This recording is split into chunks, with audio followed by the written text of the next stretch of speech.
About 2,500 years ago, one of the greatest empires in human history was rising.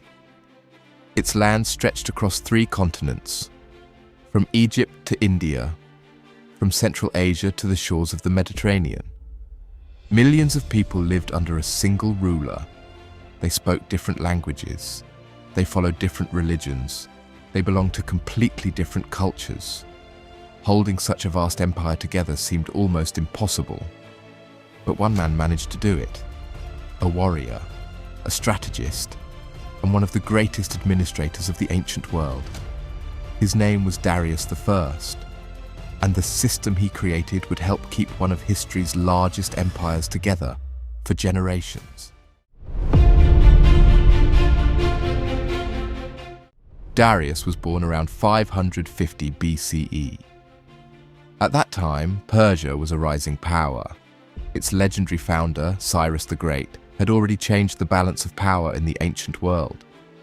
Cyrus defeated the powerful Median Empire, conquered the wealthy kingdom of Lydia in Anatolia, and captured the ancient city of Babylon. These victories transformed Persia into one of the strongest empires of the ancient world. But Darius himself was not yet a king. He was born into a noble Persian family and grew up within the elite circles of the empire. As a young man, he received military training and served in the royal court. He watched how the empire functioned, how armies moved, how power was maintained. Yet no one could have predicted that one day he would rule the entire empire. After Cyrus died, the throne passed to his son Cambyses II. Cambyses was a powerful ruler who expanded the empire even further. His greatest achievement was the conquest of Egypt. But while Cambyses was campaigning far from the Persian heartland, a crisis erupted. A mysterious man appeared and claimed to be the rightful king. His name was Gaumata. Many people believed his claim. The empire suddenly found itself divided. But Darius believed something was wrong. He believed this man was an impostor. So Darius joined forces with 6 Persian nobles. Together they formed a conspiracy. One night they stormed the palace. The pretender was killed. And in 522 BCE, Darius became the new king of the Persian Empire. But taking the throne was only the beginning.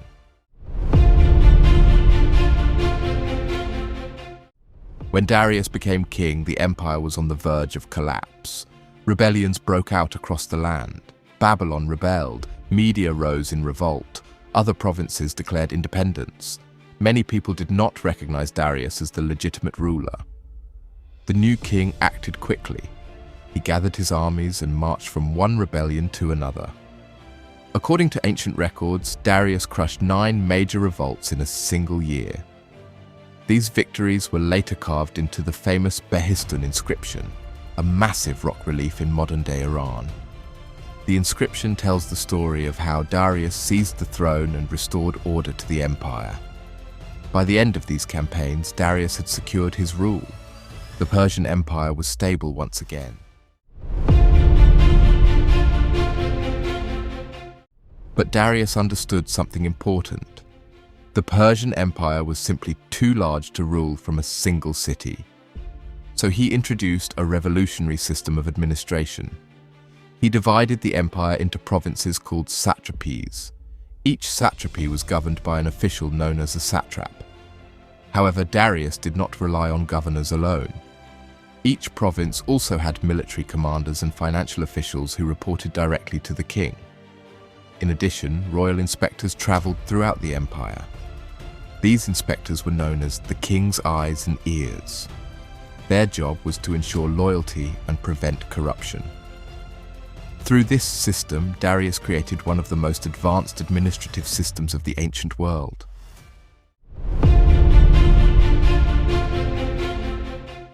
Another one of Darius's greatest achievements was the construction of the Royal Road. This road stretched about 2,500 kilometers. It connected the city of Sardis in western Anatolia to the Persian capital Susa.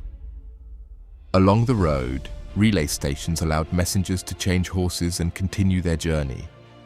Because of this system, messages could travel across the empire with incredible speed. In the ancient world, this was revolutionary. The royal road improved communication, strengthened the military, and encouraged trade across vast distances. Darius was not only a military leader and administrator, he was also a great builder. During his reign, construction began on one of the most magnificent cities of the ancient world, Persepolis. Persepolis was not an ordinary city. It served as the ceremonial capital of the Persian kings. Massive staircases, towering columns, magnificent palaces decorated with detailed stone reliefs. These structures symbolized the power and wealth of the Persian Empire.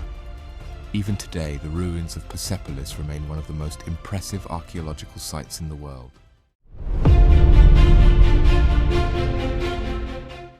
But Darius's reign was not without conflict. In the western part of the empire, Greek city-states began to challenge Persian authority. The city of Athens supported a rebellion against Persian rule. Darius considered this a direct challenge to his empire, so he launched a military campaign against Greece. In 490 BCE, Persian forces landed on the Greek mainland. There they faced the armies of Athens in one of the most famous battles of ancient history, the Battle of Marathon. Despite being outnumbered, the Greek forces achieved a surprising victory. The battle became a symbol of resistance against a powerful empire. But the conflict between Persia and Greece was far from over. Darius ruled for about 36 years. During his reign, the Persian Empire became one of the most powerful states the world had ever seen. Yet his greatest achievement was not conquest. It was organization. His administrative system, road networks, and policies helped manage a vast multicultural empire. Many later empires would adopt similar ideas. Darius proved that ruling a great empire required more than military strength.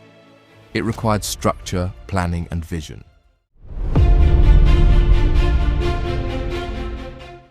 In 486 BCE, Darius died.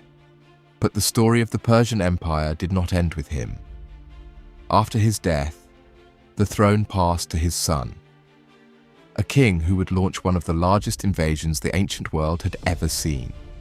His name was Xerxes I, and his campaign would lead to one of history's most legendary battles, Thermopylae.